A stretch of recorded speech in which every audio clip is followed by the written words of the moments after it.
महाभारत की कहानी वैसे तो सभी जानते हैं, लेकिन क्या आपको पता है कि महाभारत के ज्यादातर पात्र किसी न किसी श्राप में फंसे हुए थे। अगर ये श्राप न होते तो शायद आज महाभारत की कहानी कुछ और ही होती। देखा जाए तो हिंदू पौराणिक ग्रंथों में अनेकों श्रापों का वर्णन मिलता है और हर श्राप के पीछे कोई न कोई कहानी जरूर मिलती है। आज हम आपको महाभारत में उल्लेखित 5 से ही प्रसिद्ध श्राप और उनके पीछे की कहानी बताएंगे। एक डॉर राजा पांडु को आर्षि किंदम का श्राप।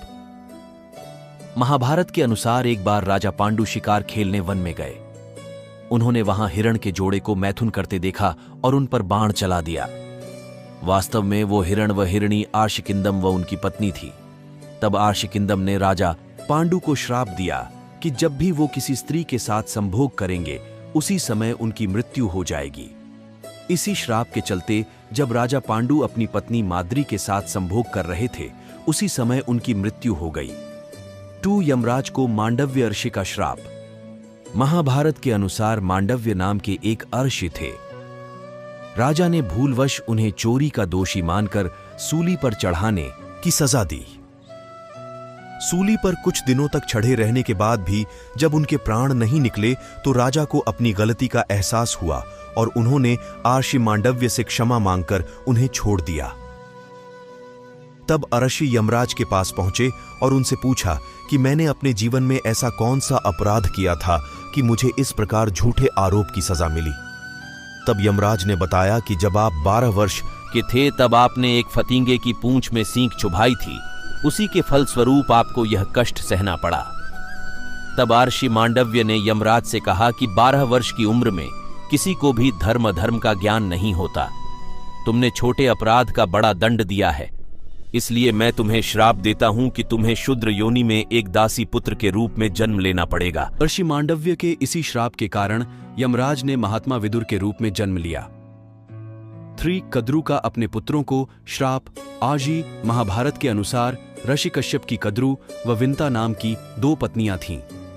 कद्रु सर्पों की माता थीं व विंता गरुड़ की।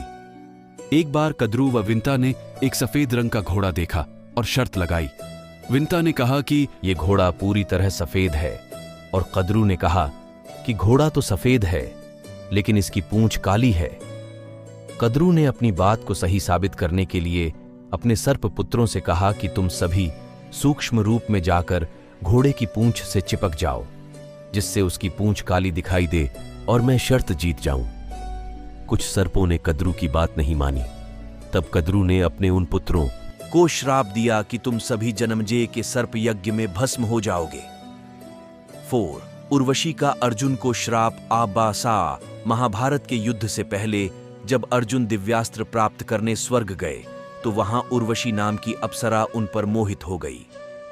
अर्जुन ने उन्हें अपनी माता के समान बताया तो यह सुनकर क्रोधित उर्वशी ने अर्जुन को श्राप दिया कि तुम नपुंसक की भांति बात कर रहे हो, इसलिए तुम नपुंसक हो जाओगे। तुम्हें स्त्रियों में नर्तक बनकर रहना पड़ेगा। यह बात जब अर्जुन ने देवराज इंद्र को बताई तो उन्होंने कहा कि अज्ञातवास के दौरान यह श्राप तुम्हारी मदद करेगा और तुम्हें कोई पहचान नहीं पाएगा। 5 परशुराम का कर्ण को श्राप। महाभारत के अनुसार सूर्यपुत्र कर्ण परशुराम के ही शिष्य थे। कर्ण ने परशुराम को अपना परिचय एक सूतपुत्र के रूप में दिया था। एक बार जब परशुराम कर्ण की गोद में सिर रखकर सो रहे थे उसी समय कर्ण को एक भयंकर कीड़े ने काट लिया। गुरु की नींद में विघ्न न आए ये सोचकर कर्ण दर्द सहते रहे, लेकिन उन्होंने परशुराम को नींद से नहीं उठाया।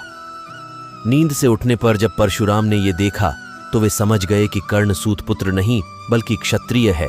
तब क्रोधित होकर परशुराम ने कर्ण को श्राप दिया कि मेरी सिखाई हुई शस्त्र विद्या की जब तुम्हें सबसे अधिक आवश्यकता होगी उस समय तुम वह विद्या भूल जाओगे।